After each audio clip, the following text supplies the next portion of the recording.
Boa tarde, galera! Sejam todos bem-vindas e bem-vindos ao programa Barca das Letras ao vivo para vocês. Hoje é sábado, 6 de junho de 2020 e nós estamos iniciando aí o nosso programa Barca das Letras ao vivo. São 15 horas e 18 minutos. Esta é a segunda tentativa para a gente chamar o nosso convidado. Nós estamos tendo alguns probleminhas aí na conexão, enfim, não estamos conseguindo chamar o nosso convidado de hoje, que é o nosso querido amigo Anderson Quack, lá do Rio de Janeiro, que vem falar para a gente sobre racismo. Hoje o tema é racismo, né? É um tema aí que está é mais do que necessário todo dia a gente aprender um pouco, né, para a gente não cometer nenhum ato de racismo, né, e combater o racismo. Então esse é o nosso tema de hoje. Estou só esperando o Anderson Quack entrar aqui para eu chamá-lo para a gente começar o nosso bate-papo, tá bom? Aqui para vocês. Vai ser um bate-papo super bacana, porque o Anderson é escritor, é roteirista, é diretor de teatro, de cinema, é ativista do movimento negro, né? Tem uma atuação belíssima, né? Com vários trabalhos sociais também na área. Enfim, o Anderson tem uma experiência muito bonita, por isso que eu convidei ele para participar aqui com a gente e acho que ele é a pessoa ideal para desenvolver o tema, né, do racismo. Né? E ele inclusive já morou, né, foi criança na Cidade de Deus, né, essa favela lá do Rio de Janeiro. Enfim, o nosso bate-papo aqui vai ser seguramente um bate-papo maravilhoso, se nós conseguirmos, né, com que ele entre aqui no nosso no nosso bate-papo. Ó, ele já tá falando aqui, feliz em participar. Pois é, e eu quero te chamar aqui para você. Agora, Anderson! Agora, meu irmão! Nós enfim vamos conseguir. Apareceu para mim. Vê só, é uma questão de mas é não desistir. Esse é o grande ensinamento que eu tô tendo no programa Barca das Letras. Fala, meu irmão! Até que enfim, cara. Eu sempre vibro quando a gente consegue. Agora Anderson, foi. bem-vindo. Olha só, peraí. Sabe por que que foi, ó? Aê!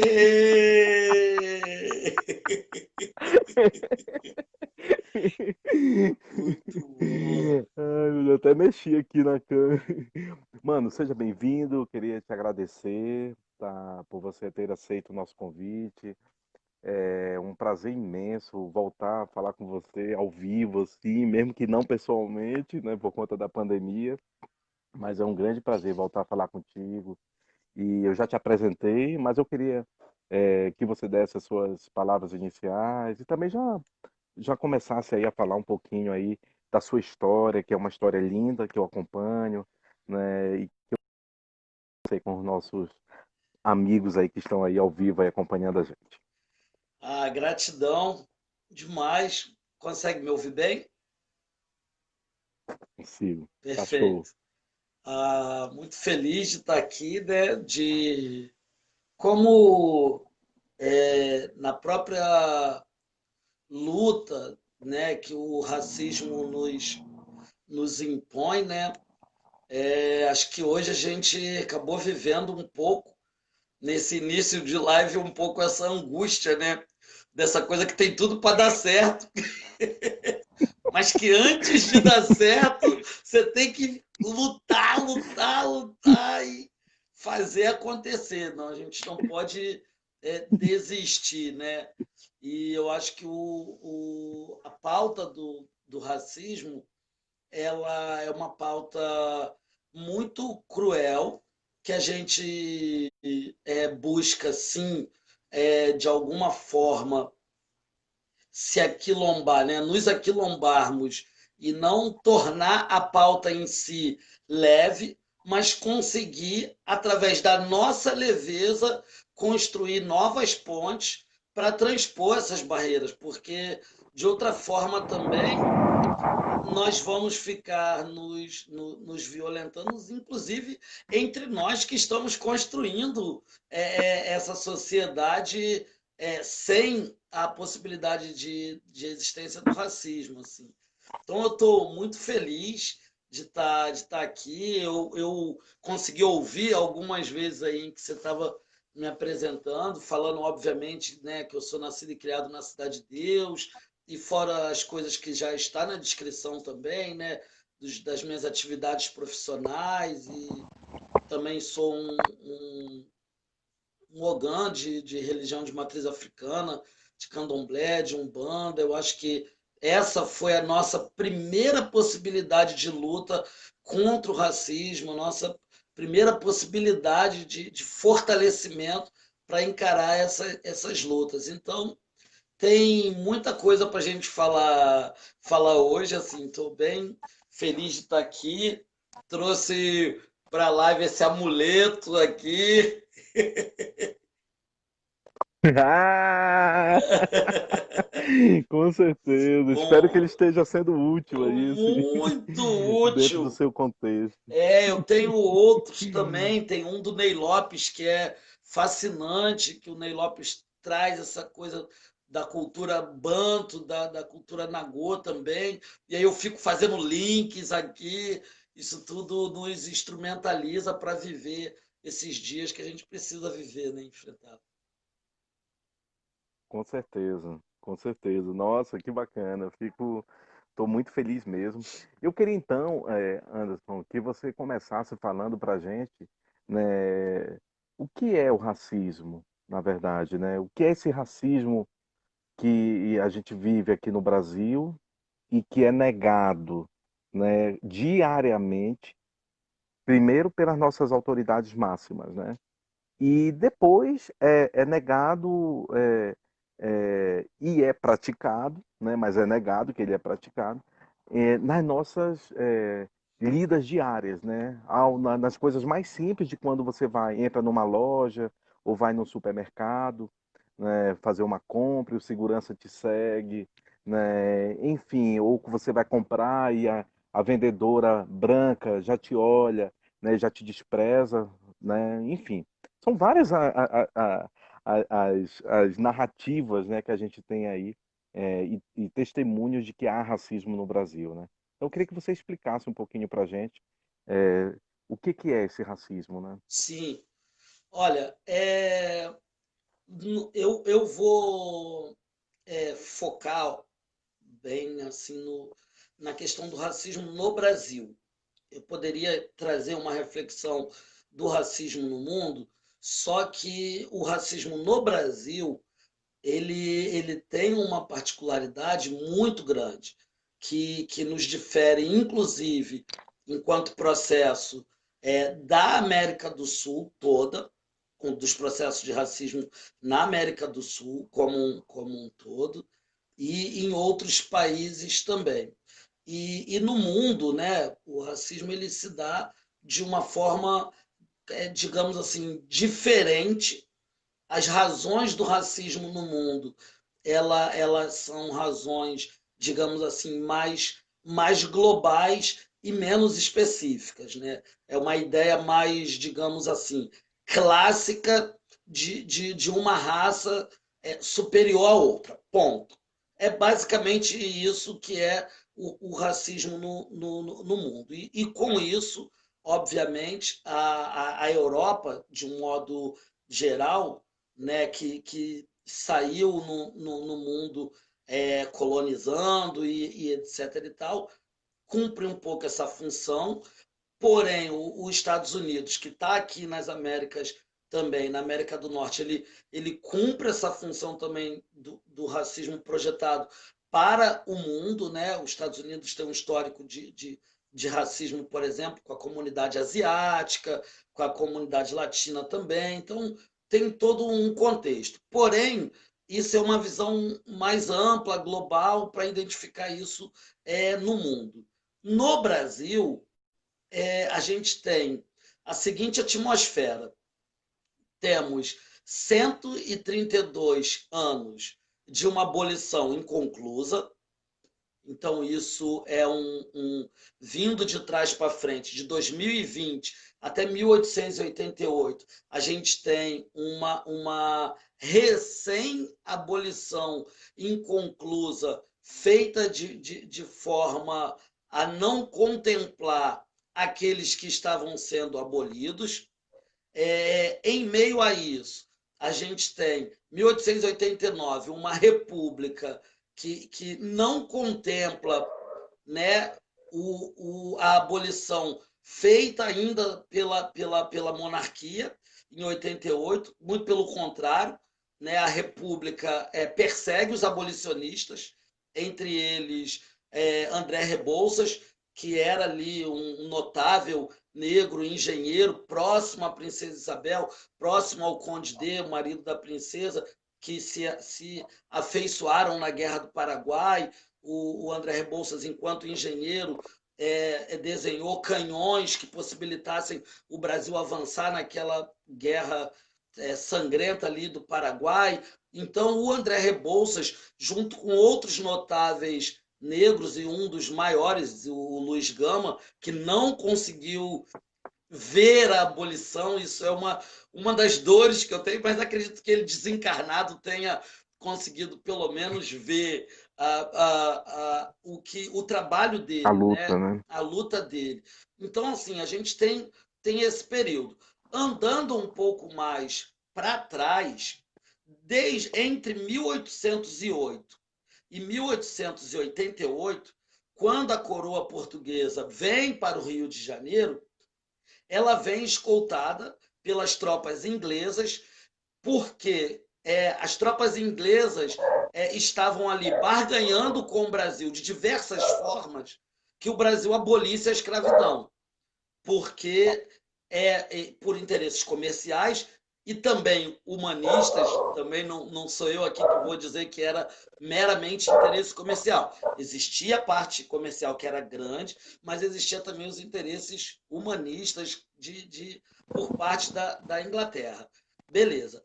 Essa coroa portuguesa vem parar no Brasil, escoltada por essa frota inglesa, porque ela vem fugida de Napoleão, e como pagamento, a Inglaterra exigia que a coroa gradativamente fosse abolindo a escravidão, o que não aconteceu.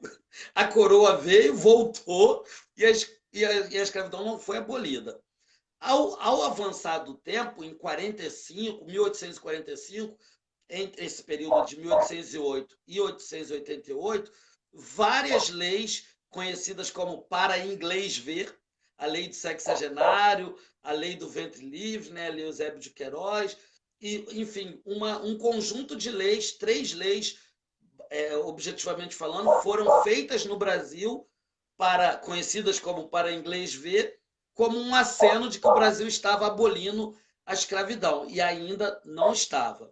Bem, nesse período, entre 1808 até 1800 digamos, em 1845, de 1808 a 1845, mais de um século, o Brasil ele privilegiou a imigração europeia para cá como forma de desenvolvimento do seu país, né? E isso foi feito. E também o sistema de cotas para essa população também existiu, para filhos de fazendeiros, como cota de boi, etc. e tal. E quer dizer, e a população negra permanentemente à margem dessa estrutura. Então, assim, em resumo, eu não vou avançar para séculos anteriores ao século XIX, mas, assim, pegando do século XIX até o século XXI, todo o pensamento nacionalista brasileiro ele foi baseado na eugenia e na escravização de mão de obra negra, mesmo pós-abolição, tendo um desfecho para nós pretos muito trágico do ponto de vista da cultura e do ponto de vista da religião, mas sobretudo do ponto de vista educacional. do ponto de vista da cultura, nós fomos impedidos de exercer aquilo que nós mesmos criávamos, a própria capoeira, o samba e etc. e tal. Do ponto de vista da religião, fomos forçados a viver o aspecto do sincretismo religioso. E do ponto de vista educacional, nós éramos impedidos de ir à escola. Conquistas que só foram alcançadas no século XX.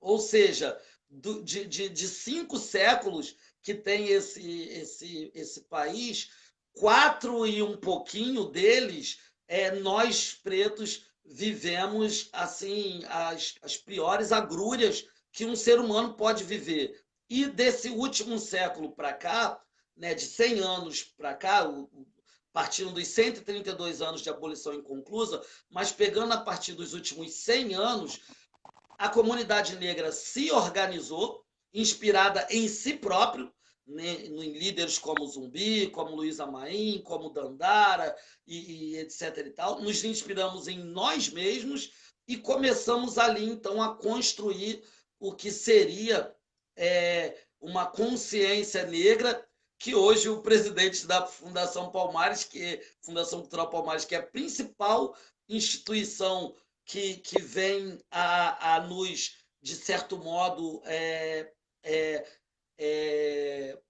o principal legado, né? Acho que o principal legado do movimento negro até hoje, o principal legado físico, é essa construção política que deu na Fundação Cultural Palmares. E hoje nós temos lá um representante que quer, na verdade, destruir o que foi esse legado. Olha, talvez eu tenha me estendido um pouco, mas eu precisava fazer esse desenho para a gente seguir o papo e entender de que lugar a gente tá partindo. Com certeza, com certeza. Foi maravilhoso esse histórico aí, né, que baseou aí a nossa introdução aqui do nosso papo. Eu estava assistindo ontem uma live do AD Júnior, não sei se você acompanha ele, Acompanhe. né, um influenciador, é um estudante, né, maravilhoso, né, eu já o considero um intelectual, né, ele é um estudante aí e ele realmente é um influenciador muito bacana para a gente acompanhar. E ontem ele estava falando que ele foi estudar na Alemanha, né? Ele conseguiu conquistar uma bolsa de estudo e aí foi para a Alemanha estudar. E lá, um dia que ele foi visitar um museu, aí ele falou que ele descobriu lá no museu, por acaso, né, um documento lá que mostrava que o governo brasileiro bancava, inclusive, passagem e estimulava as pessoas virem lá da Alemanha para ocupar aqui esse Brasil, né? E aí ele vem e aí mostra, né? Que aí isso que você fala das cotas, né? Você falou aí das cotas que os filhos dos fazendeiros tinham, né? Desses imigrantes que vinham para cá, né? E que hoje fundamentam a base aqui, né? Essa base branca que hoje ataca muito, né? O movimento negro, enfim, né? E pratica muito racismo, né? É muito visível isso, né? Por que, então, se eles foram beneficiários e se beneficiam do apoio estatal, né, em algum momento se beneficiaram e continuam se beneficiando, como a gente sabe, né, por diversas formas, né, eles continuam se beneficiando do orçamento público da União. Por que tanto ódio contra os negros, no seu entendimento? Por que tanta prática de racismo, já que nós somos a maioria da população, né, mais de 50? Qual o medo dessa gente? Olha, eu acredito, assim, eu tive ao longo da minha trajetória experiências é, em classes sociais diversas. Isso me permitiu não ter uma como é que se diz assim, eu não tenho um aprofundamento do que é ser rico, eu não tenho um aprofundamento do que é ser uma classe média, mas eu, de certo modo, circulei nesses ambientes e tive algumas experiências. E isso me permite enxergar e formar um pensamento a respeito disso. O que eu percebo que existe ainda assim, pegando um paralelo, assim como existe saudosismo com a ditadura, existe saudosismo com a escravatura. A gente precisa compreender como se deu o nosso processo de independência, em 1822. O que se fala, por exemplo, da nossa bandeira não ter vermelho, né? E que não foi uma independência conquistada com a luta do povo, né? Foi uma independência conquistada por dentro da monarquia, na verdade, né? E isso colocou o povo, e aí quando eu estou me referindo aqui ao povo, eu quero fazer um recorte de povo índio e negro, porque o resto era elite. O resto era basicamente a classe branca do país, que era a classe ligada de alguma forma à monarquia. Então, assim, o que sobrava de povo? O povo era os negros e os índios que estavam ali subservientes, né, no processo de escravização ou de dizimação, né, como os índios foram dizimados. Então, nesse contexto, existe muito saudosismo, assim como existe um saudosismo por parte de alguns da ditadura, existe um saudosismo por parte de muitos daquela ideia fundamentada pelo Gilberto Freire de Casagrande Senzala.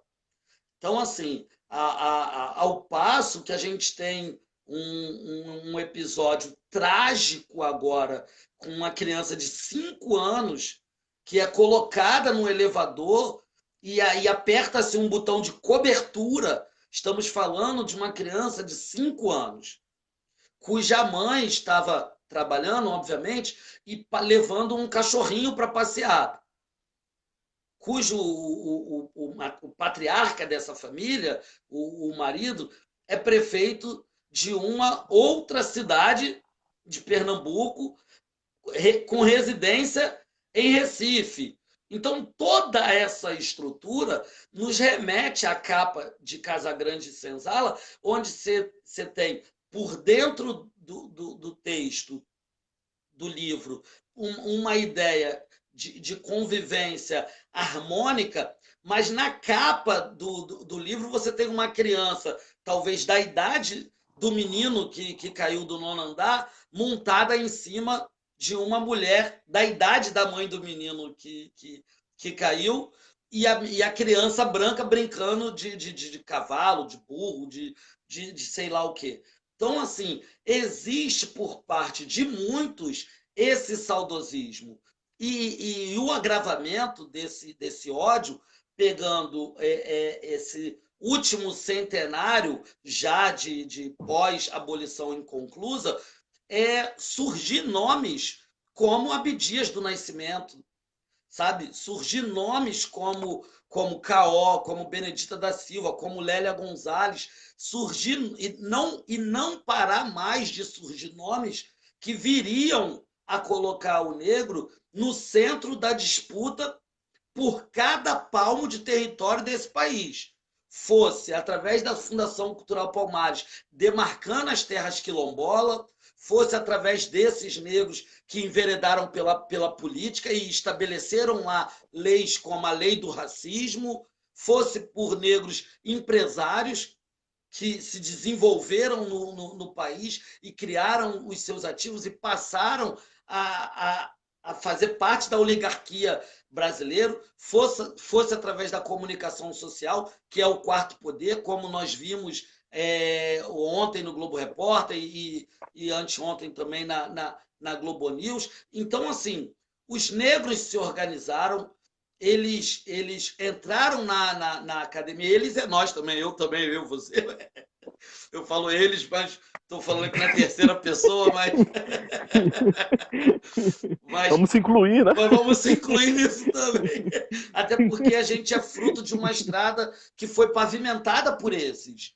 E eu acho que esses que pavimentaram essa história, tanto do ponto de vista histórico lúdico, mas, sobretudo, do ponto de vista prático, daquilo que vem a dar no que alguns chamam de empoderamento. Quando eu era jovenzinho, se chamava de autoestima, e cada um, na sua época, recebeu um cartãozinho dizendo: ó, é isso aqui. E aí a gente foi, e a gente está indo. Então, assim, hoje, digamos assim, vou usar um termo que não é um termo que eu gosto de usar propriamente falando, mas assim, hoje o meu filho, quando chega na PUC como universitário, existe por trás dele uma história já consolidada, né? Quando as pessoas que têm... Eu tenho 42 anos.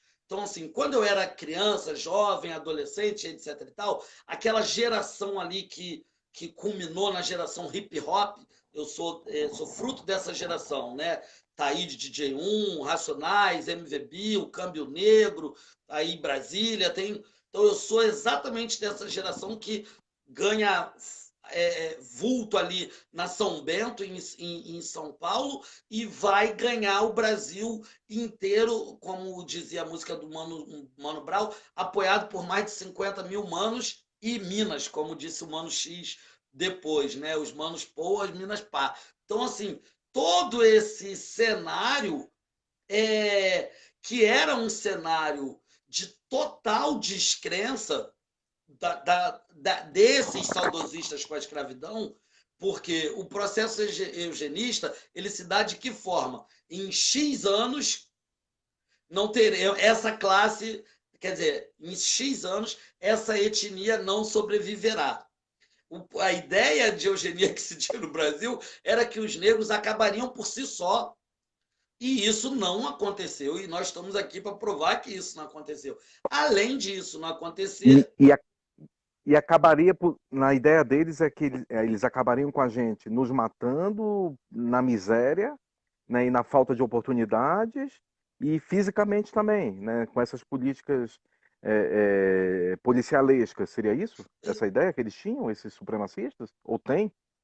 Também, também. Mas a ideia era mais ainda do que isso, numa ideia de proibir que houvesse casamento entre raças, né? Casamento. Que não houvesse relação entre brancos e negros, e tamanha a nossa fragilidade enquanto ser humano de segunda e terceira classe, a gente ia se esvair ao longo do tempo. Lima Barreto fala um pouco disso também, Sim. e etc e tal. Ao passo que isso não se conclui e ao passo que a gente se fortalece e cria os nossos próprios quilombos, eu acho que mexe com esse lugar de saudosismo, com esse período, onde a classe média, os ricos, vão querer interferir no nosso nome, vão querer interferir na nossa moral, naquilo que pode, no que não pode, naquilo que é bom e no que é bom. E então, à medida que a gente reage a isso e sobrevive em favelas, em comunidades ribeirinhas, em aldeias indígenas, em lugares remotos, na medida que a gente não somente sobrevive, mas cria, os negros, eles têm, nós temos, né? uma, uma Vou série. até beber água. Eu fico falando do ponto de vista histórico, aí é como se eu tivesse, né? Mas assim, Lá, nós, comunidade negra, temos no Brasil e no mundo uma série de invenções que foram criadas por nós.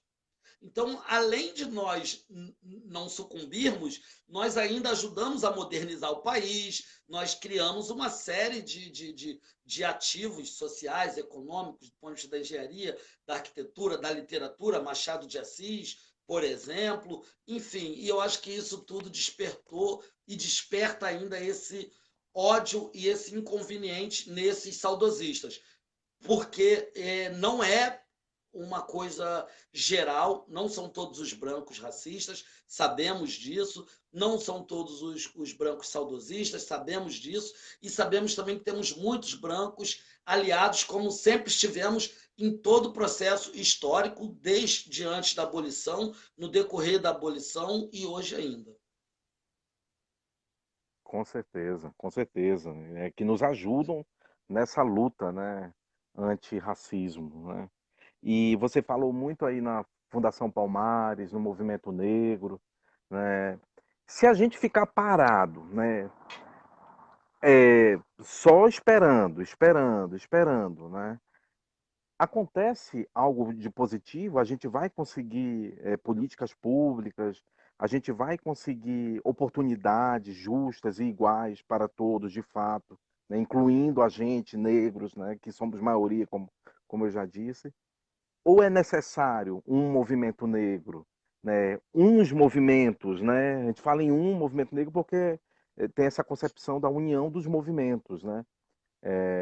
Mas é por isso que também o presidente da Fundação Palmares, né, o de hoje, esse cara de hoje aí, que eu não quero nem citar o nome dele, é por isso que ele ataca tanto o movimento negro, é porque o movimento consegue, graças ao movimento, né, dessas pessoas que você já citou, maravilhosos, e dos atuais que a gente, que estão aí na luta, né, das atuais pessoas que estão dando continuidade a essa luta, é por isso que eles atacam eles, porque eles conseguem direitos para a gente, nos incluir em parte nessa sociedade, na Constituição ou nas políticas públicas. Cara, é fantástico isso que você está colocando. A minha percepção, ela passa pelo seguinte, tanto do ponto de vista de gênero, homens e mulheres negras, quanto do ponto de vista geracional, né, jovens negros, negros adultos e etc e tal, o movimento negro, ele que é um movimento único, porque, digamos assim, são os negros em movimento, não, é um movimento único. Porém, ele é um movimento único em várias direções. E sempre foi assim. E isso fez com que nós tivéssemos também como legado uma ideia de legado também multifacetado. Então, se não fosse por isso, o nosso progresso seria um progresso limitado em um único ponto. Seria e a gente vê que não é isso. Nós temos um processo que ele se desenvolve em várias terrenos, né, do contexto humano. Então a gente se desenvolveu também na medicina, nas questões sociais, na política, na economia e etc. e tal. Do ponto de vista da escala, é aí que está o nosso subdesenvolvimento. Porque, como em escala nós avançamos pouco, devido àquela. Quando a gente vai falar de meritocracia, tem um desenho que define muito, né? Que é botar um homem hétero, branco, bem nascido, né? Como eles falam, numa pista para correr sem nenhum obstáculo. E aqui, né, as mulheres negras, que estão mais atrás ainda, os homens negros, indígenas, etc. e tal, com uma série de obstáculos até chegar na linha final. Acho que esse é um desenho que vai ser um desenho durante ainda muito tempo que a gente vai ver para falar de meritocracia. Bem, por falar nessa questão, então, o nosso subdesenvolvimento ele está exatamente nesse desenho. Logo, homens negros héteros e famílias negras e famílias brancas, homens brancos héteros e famílias brancas da oligarquia, que tem herança, que tem sobrenome, vão se desenvolver mais, e nós bem menos. Esses que se desenvolvem mais representam hoje 95% do Congresso brasileiro, que é a Casa do Povo. Nós, pretos e pretas e indígenas, primeira indígena eleita, agora mulher, né, que uma parceira minha, inclusive tive a felicidade de estudar com ela no Renova BR, muito orgulho. Mas assim, Nossa, que legal. também tive a felicidade de estudar também com o primeiro deficiente visual eleito para a Câmara também dos Deputados Federais, que é o Felipe Rigoni, enfim, tem uma galera que eu Nossa, que legal. tô feliz de ver no Congresso atuando com a verdade que é necessária. No entanto, enquanto pretos termos menos de 5% representados no Congresso Nacional, que é da onde saem as leis que, que, que, que, que ditam o que nós vamos fazer, o que vamos deixar de fazer.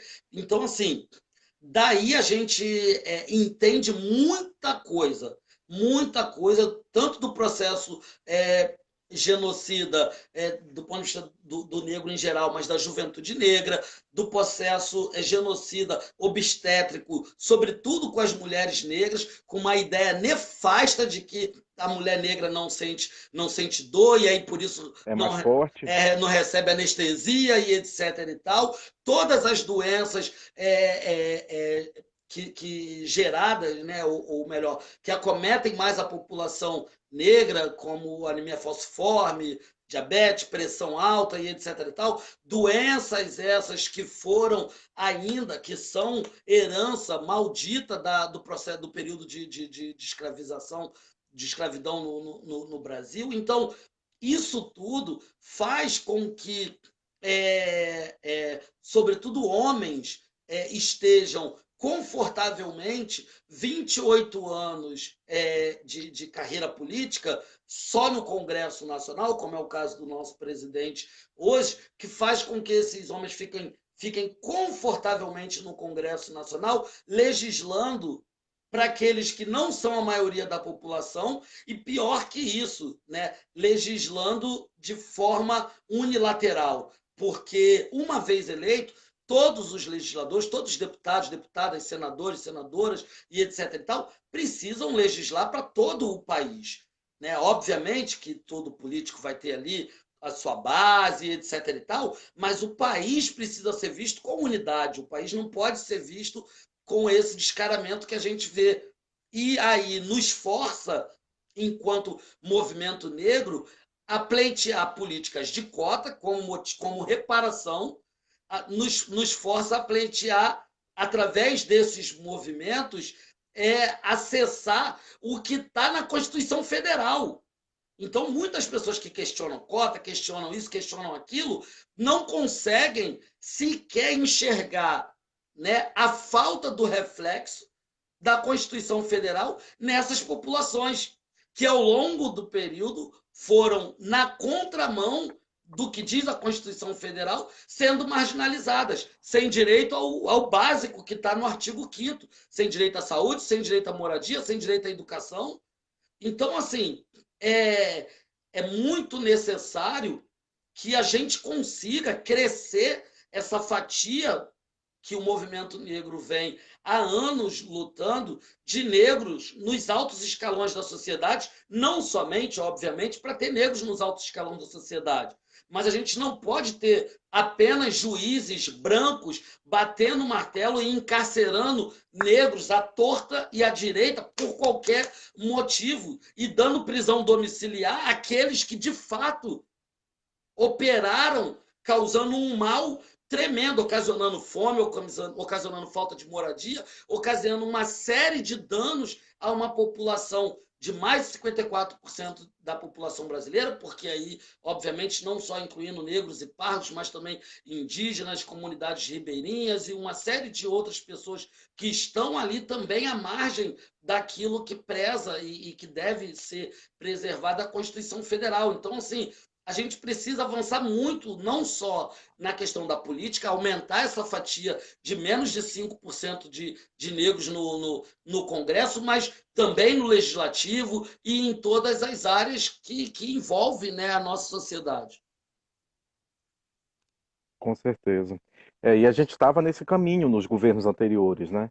Nessa discussão, isso era uma pauta dos governos anteriores, né?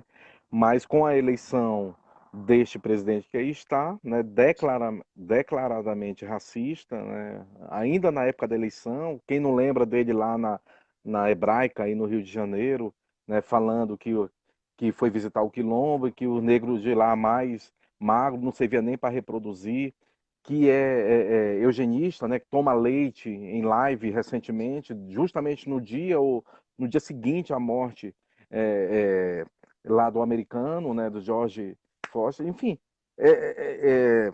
Aí vem o presidente da Fundação Palmares e ataca como escória, chama de escória o movimento negro, né? E aí vem muito a isso que você está falando, né? É preciso que a gente aumente o número de negros nesses postos chaves, Queria né? Nos pegar postos um políticos, parêntese né? na sua fala depois, mas conclui.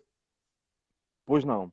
E aí vem muito para isso também, porque não é qualquer negro, né, que vai para lá e não se passa também, não se olha no espelho, né, e começa a defender também até mesmo políticas eugenistas, né, como é o caso do blogueiro aí desse presidente, né, que recebe dinheiro público, inclusive, e ele também tomando leite, ele sendo notoriamente um negro, né, e não se olha no espelho, né.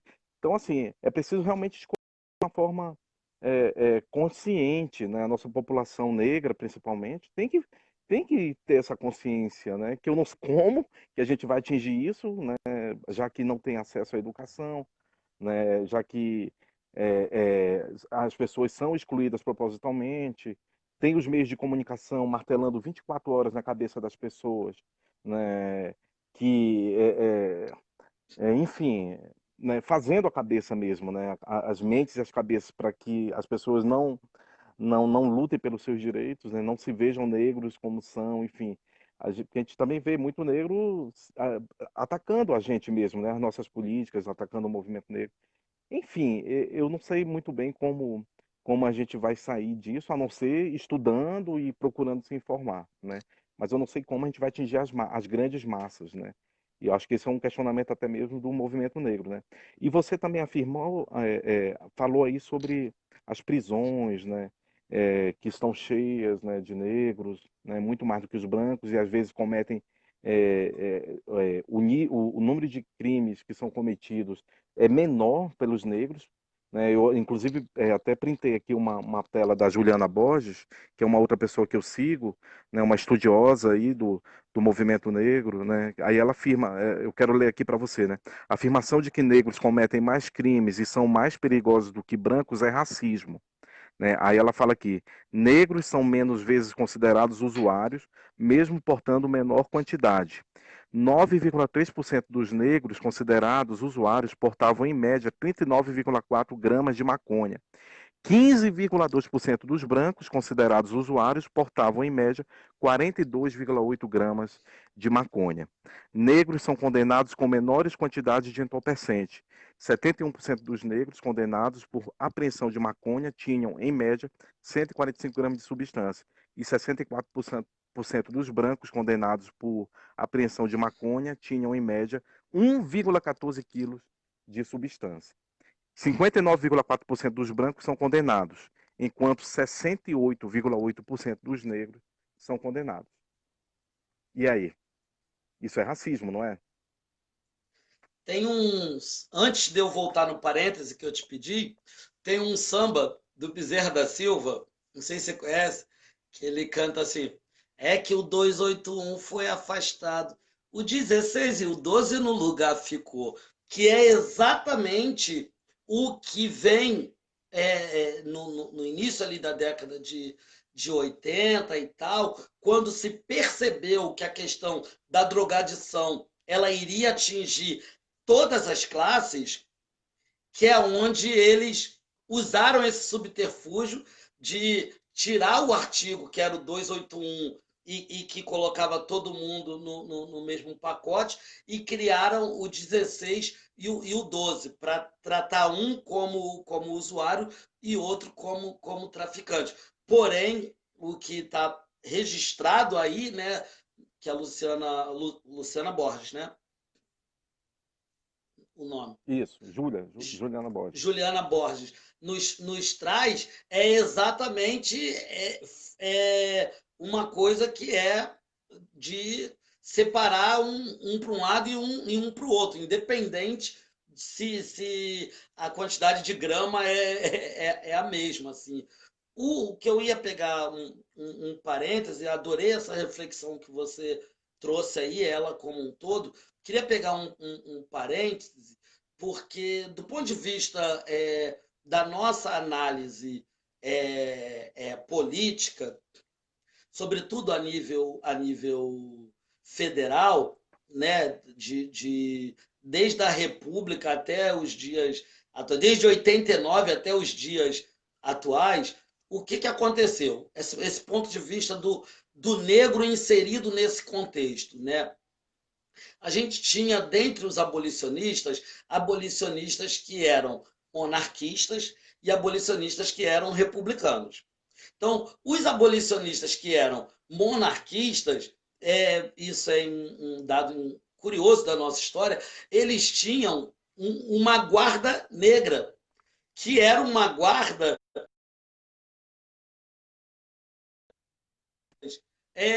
republicanos. Então, tipo, só podia. Era como se o tema só pudesse ser tratado do ponto de vista da monarquia, para preservação dos direitos da corte. Então, isso vem desde que o Brasil é Brasil, no contexto em que nós fomos descobertos, invadidos e etc. e tal, até os dias de hoje. Então, sempre se procura um preto ou uma preta que possa ser cooptado para justificar uma ideia de uma supremacia branca. Eu, particularmente, eu nunca caí nessa esparrela. Eu acho que meus pais e a minha família me deram uma estrutura, porque isso, infelizmente, a gente não conseguiu na escola, que também teria esse papel por conta da história ser contada tal qual ela foi, mas tudo bem.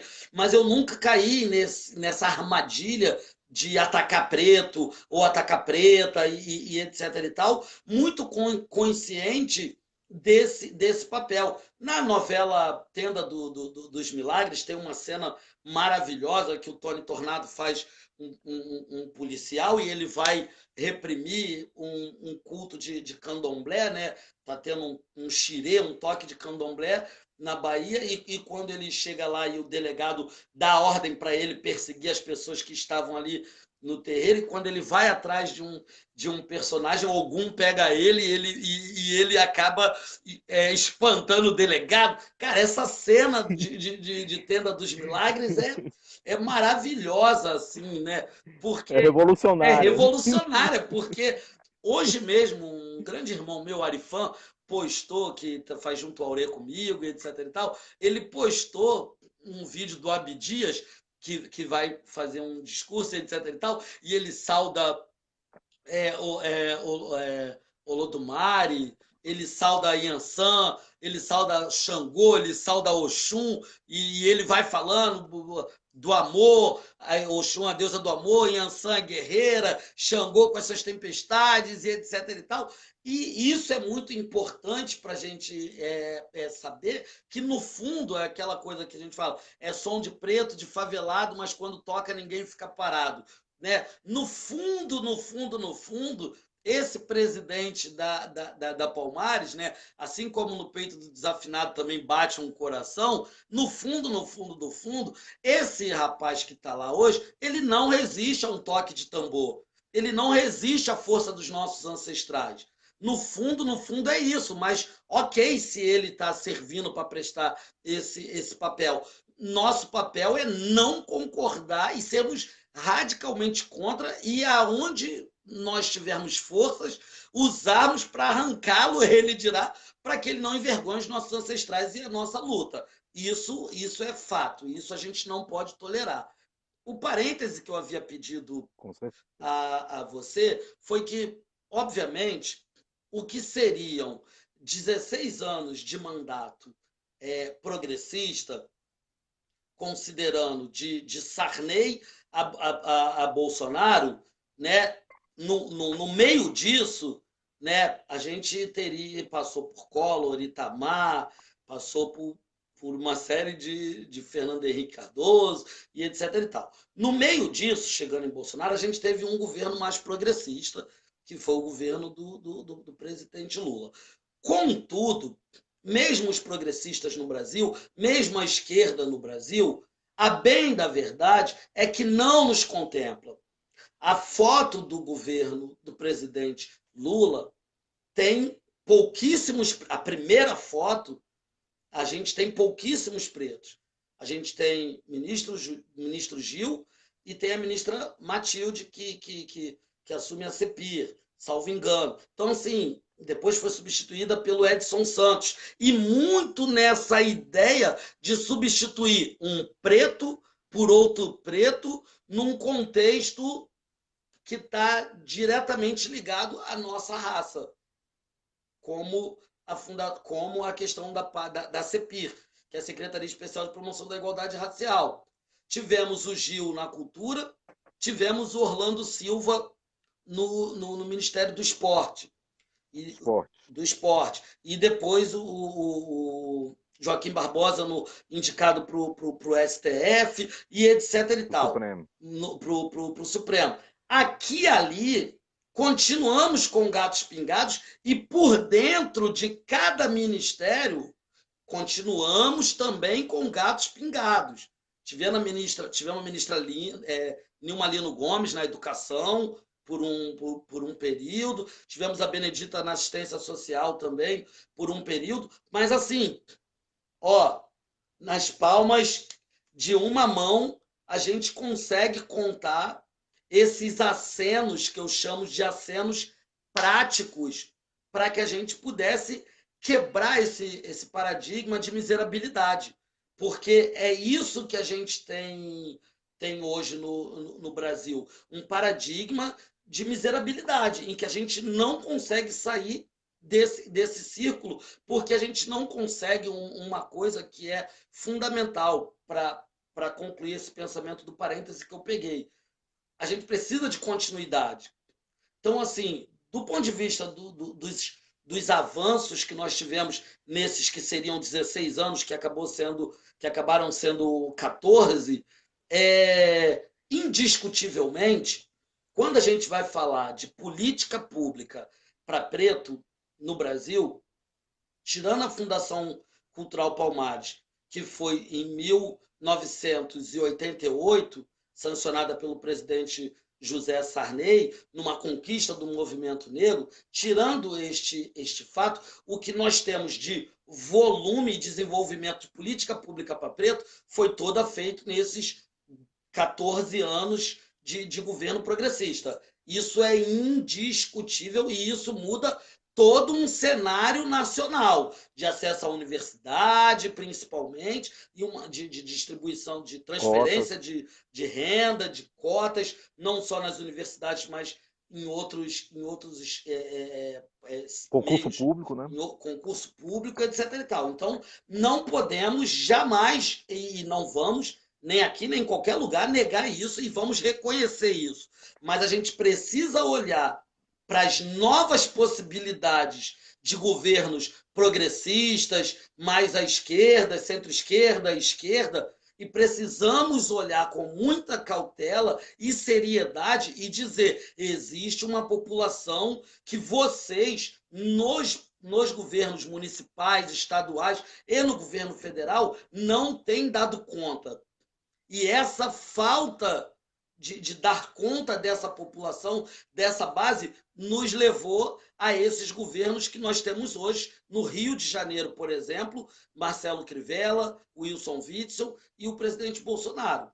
E assim, e toda uma dominação evangélica, onde eu, particularmente, individualmente e até coletivamente, não tenho menor questão com os evangélicos, com pastores.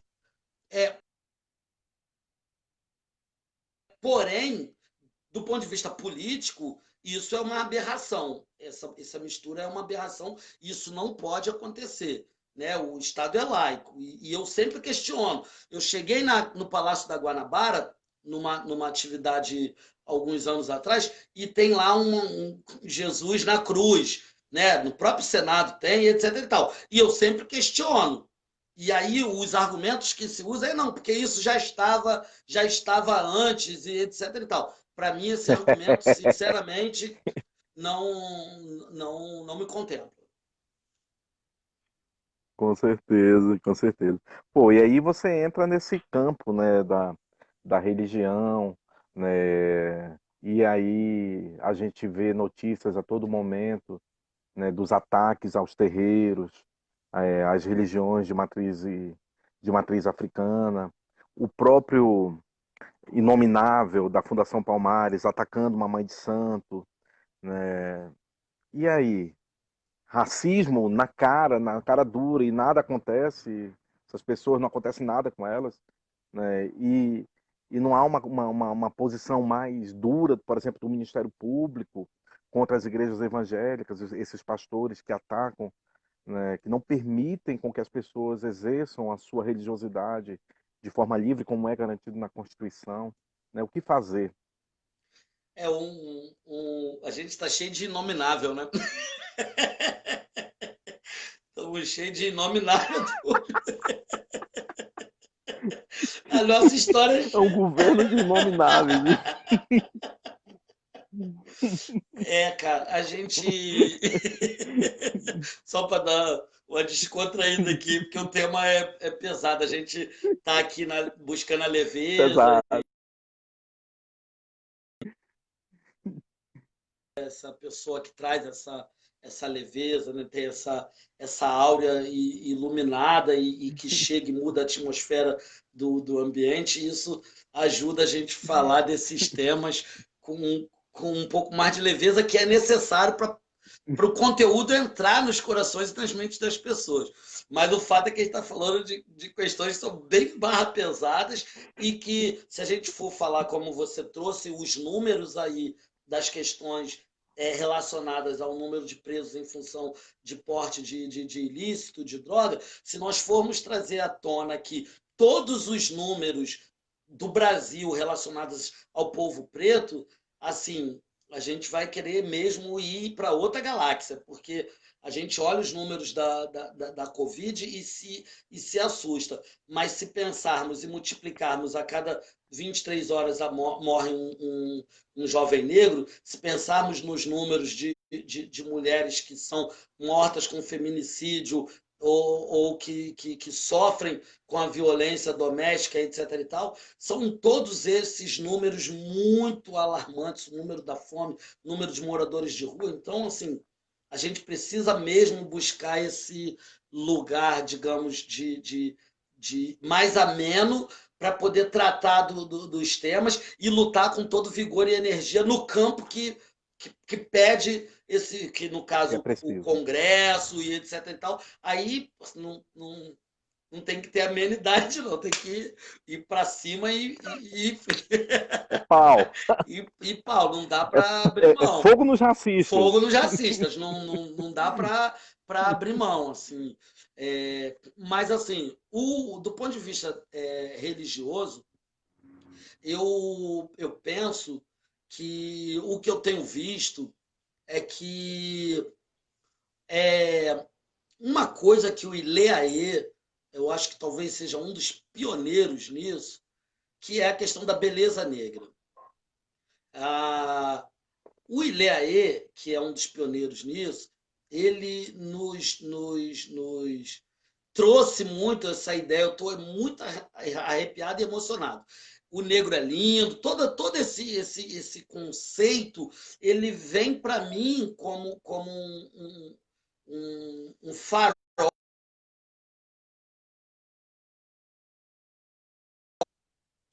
Nos trouxe esse lugar de valorização.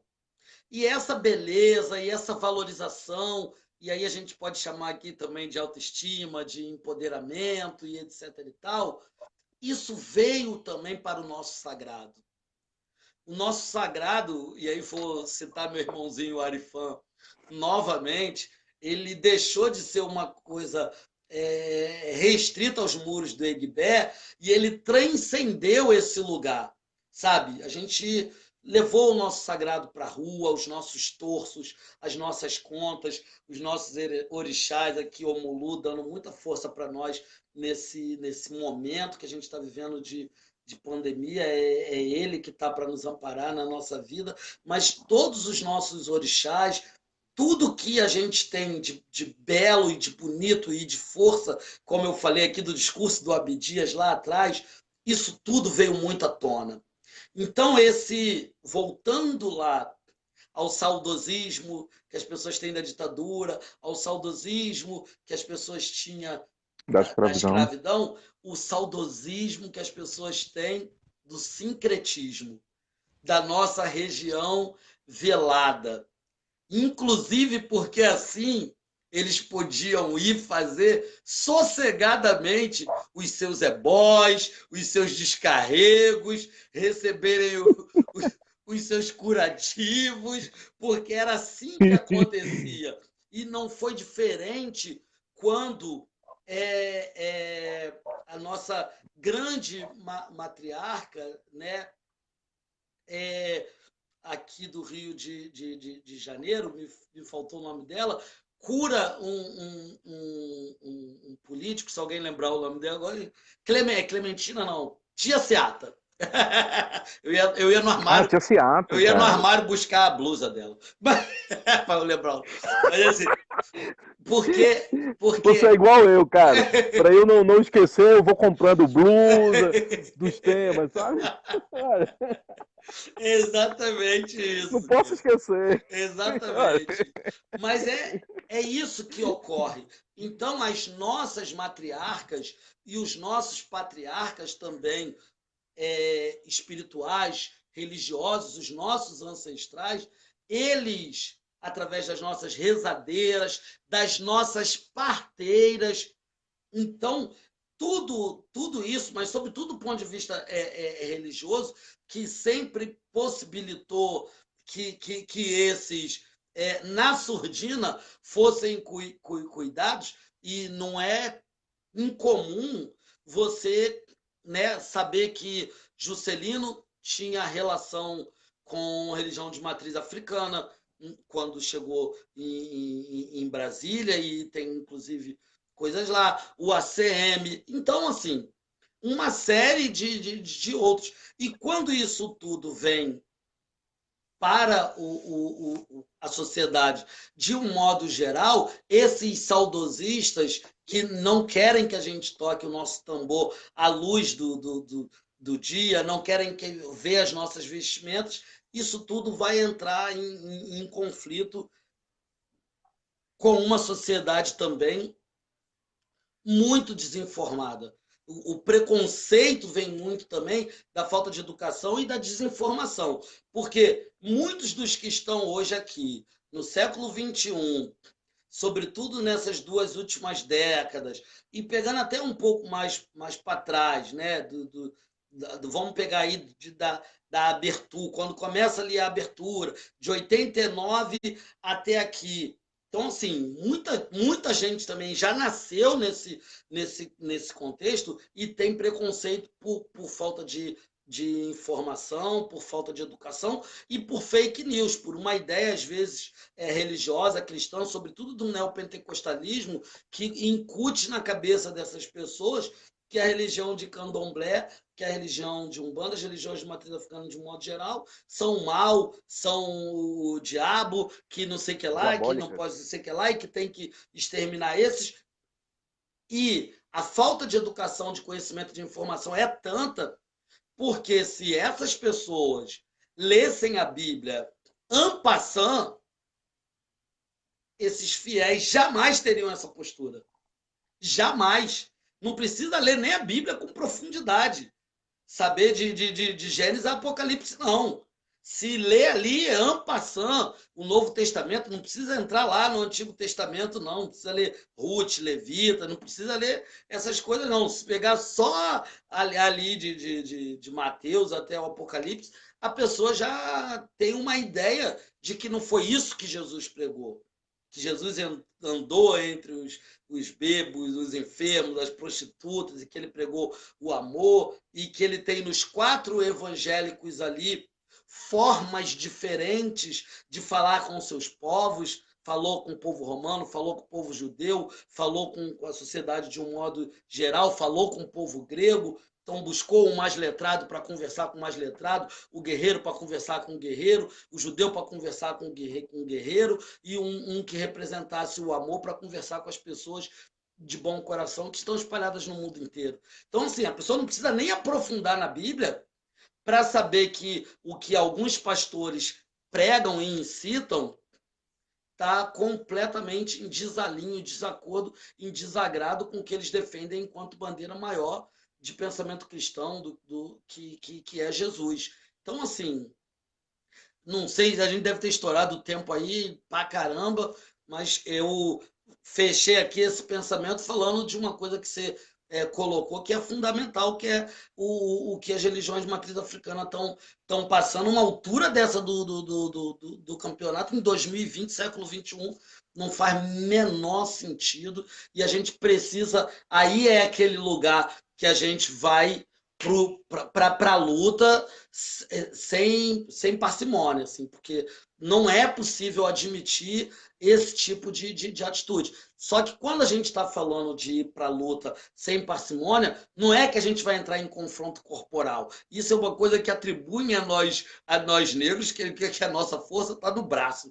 Não, não é isso, O que assim. nós não fazemos, né? Não, até porque, assim, se você pegar Xangô, que é um orixá ligado à força, a força de Xangô está na caneta, está no, né, pegar no livro e ler, pegar a pedra e escrever, é uma outra questão, é legislar, é usar de atitude enérgica em punir, porque já existe esses crimes previstos em lei.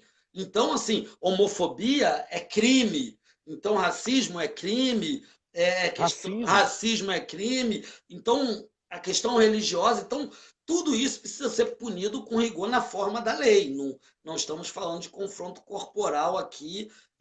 Se alguém ainda tem essa ideia retrógrada como eu falei aqui, da guarda negra que servia aos abolicionistas ligado à monarquia, se alguém tem essa ideia retrógrada que a gente vai sair e atacar as pessoas com o pé, com o braço, isso tá fora de cogitação. Assim. Com certeza. Que belo, maravilhoso.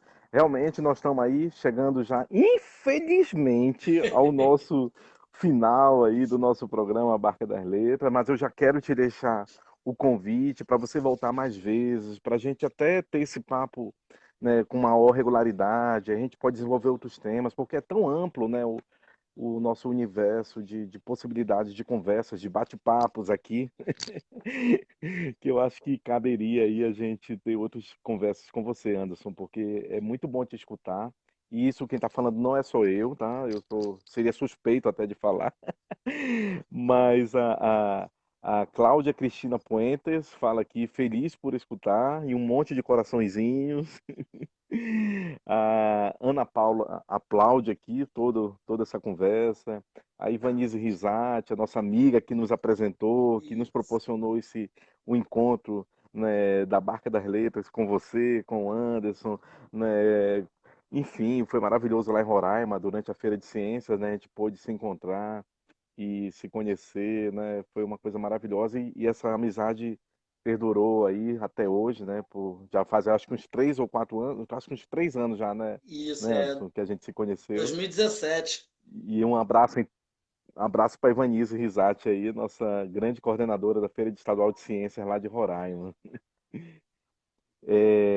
Luciane Fernandes fala aqui, nossa liderança negra da Cidade de Deus, CDD. E o Luciano Fernandes também complementa, e orgulho da família, um abraço.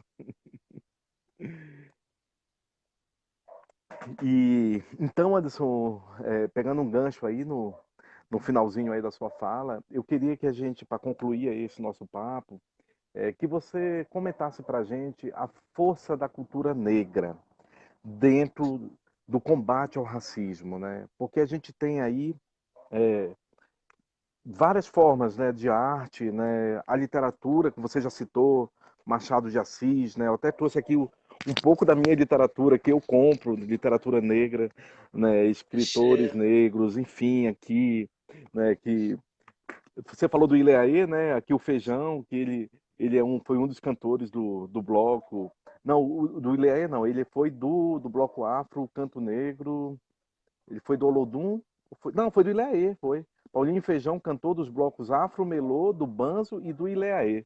Eu conheci ele aí no Rio de Janeiro também, na nossa FLIM, que é a festa literária lá de Santa Maria Madalena, que a gente sempre vai todo ano, né? Aqui, Lázaro Ramos, né, contando um pouco da sua história, Na Minha Pele, Quando Me Descobri Negra, né? Aqui essa escritora aqui de Brasília, que eu adoro ela, que é a Cristiane Sobral, também escreve muito bem, né? O Cuti, né, que escreveu os primeiros Cadernos Negros, não sei Ah, se você já leu alguma coisa dele já. também. Enfim, cara, você falou nas heroínas, né? Tem a Dandara aqui, que ela escreve em cordel sobre as heroínas, né? Maravilhoso também, apresenta as heroínas negras. Este livro aqui também, não sei se você conhece, é do cinema, né? O cinema aqui indica vários filmes que tratam da temática negra, né? Que é Negritude, Cinema e Educação. Caminhos para a implementação da Lei 10.639, que é de 2003, uma lei tão recente, né? Que busca aí incluir a história da África nas escolas, Que né? legal. Enfim, que é um tema, né, aí para a gente. Só esse tema a gente desenvolveria aqui um programa todo, né? Você pulou a Mas aí Chimamanda aí por eu citei último. esses livros aqui só para. Pois é, Chimamanda, que eu amo, eu tô lendo agora. Eu tô lendo o outro, o roxo, que eu não achei onde eu botei, tá por ali, por casa ali, que eu adoro também. Que aí, aí a Chimamanda já traz a história de lá dos States, Isso, né? isso. Da vivência dela lá, né? Dessa vivência. É que é maravilhosa. Assim, são Sim. só algumas indicações aí que eu faço para. Porque a gente precisa ler a nossa literatura negra. Ainda tem Conceição Evaristo, Machado de Assis, que você já citou aí. Falando só de literatura, porque nós somos uma biblioteca, né? Mas aí você vem na música, você tem um Chico César, que nós homenageamos agora no Dia Mundial da África, né? Fizemos um programa só falando um pouco da obra dele, né? Ele trata muito dessa temática, ele tem um grande serviço, né? O samba, o hip hop, né? O rap, o funk, alguma coisa de funk também. Você que conhece mais do funk aí, mas eu creio que deva ter também alguma coisa que fortalece a nossa cultura. E é cultura negra, o funk, né? Que é muito criminalizado aí no Rio de Janeiro. É importante a gente mergulhar, pelo menos na cultura, já que a gente não é dono de. Nenhum negro é dono de televisão para ter programas, né? Enfim. Você acha importante? Um bom caminho para a gente combater o racismo? Ó, eu primeiro queria agradecer todo mundo aí que mandou um salve aí. Pô, em especial, eu sei que todos são especiais, mas em especial a Nise, porque ela é um bom exemplo de aliados que nós temos na vida, assim. E ela me deu um presente ao me desafiar a fazer uma coisa que era um teatro científico que eu nunca tinha feito.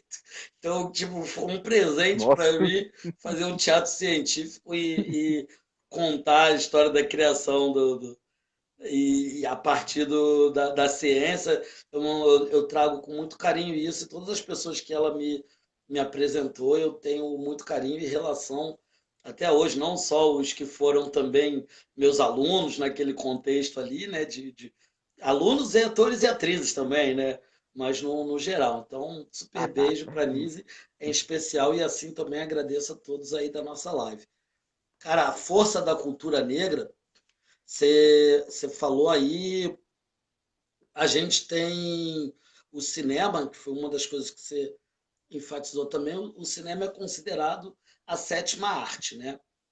E para o cinema ser considerado a sétima arte, existiam outras seis antes dele, que era que era a literatura, e você falou um timaço aí, né? Você tinha a arquitetura, que era considerado também uma das artes, a escultura, a pintura, Aleijadinho.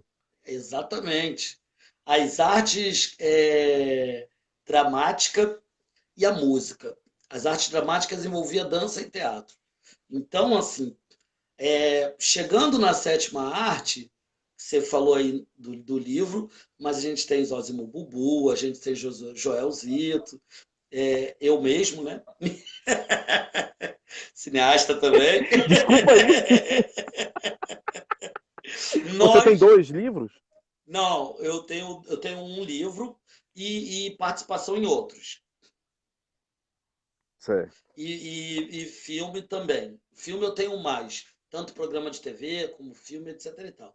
Mas a gente tem nisso que você falou aí do Aleijadinho, a gente tem na arquitetura, a gente tem uma série, mas assim, falando desse papel ali do André Rebouças, que flertava com essa coisa, a engenheiro, arquiteto e etc e tal. A gente tem na música, Padre Antônio Vieira, que era um negro, um musicista classista, tipo, né, do século XVIII ali. Então, assim, a gente tem todo um histórico de negros que, se for pegar do ponto de vista dessas que nós chamamos de 7 artes reconhecidas, nós estamos ali nadando de braçada, né?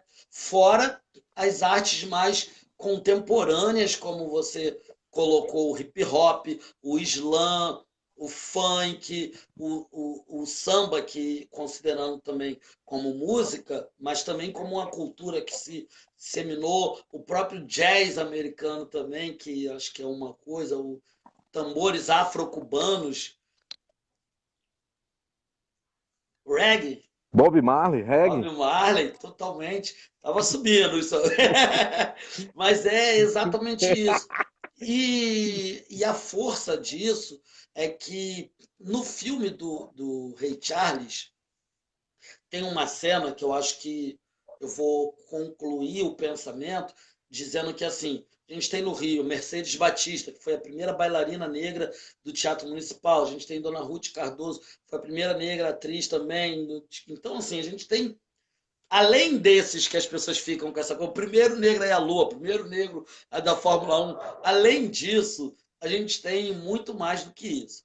Mas, assim, o que é bem bacana a gente pensar é que é, quando o Ray Charles ele entra para fazer um show e ele tá ali debatendo com as pessoas, cara, mas meu trabalho, preciso ir, eu sei que tá tendo segregação, mas pô, não sei o que lá. Em algum momento ele ouve o policial branco xingando um manifestante, um ativista negro, aí ele para, dá a volta e fala, não vou cantar aqui, porque aqui é segregacionista, é racista, não vou cantar aqui.